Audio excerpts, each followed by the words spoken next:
আবেগময় Islamic গল্প, যে গল্প শুনলে আপনার চোখে পানি চলে আসবে। হযরত খাব্বাব রাদিয়াল্লাহু আনহু একজন সাহাবী ছিলেন, খাব্বাব ইবনে আরাত রাদিয়াল্লাহু আনহু। তিনি ইসলাম গ্রহণ করেছিলেন গোপনে, আর শুরু হয়েছিল তার জীবনের সবচেয়ে কঠিন অধ্যায়। তার পিঠে গলিত লোহা ঢালা হতো, পাথরের উপর শুইয়ে আগুন জ্বালানো হতো, তবুও তিনি বলতেন, আমি আমার লামান ছাড়ব না। আল্লাহু আকবার, আল্লাহু আকবার। কি ছিল তাদের ঈমান!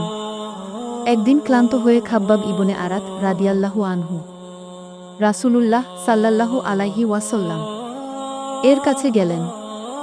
বললেন, আমাদের জন্য দোয়া করুন।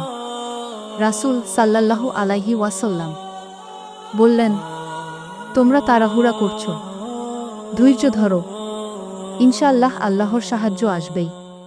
এই সাহাবীর পিঠ দেখতে কেমন ছিল জানেন? শেষটা জানলে আপনার চোখে পানি চলে আসবে। পুরো ভিডিও দেখতে চাইলে কমেন্ট করুন।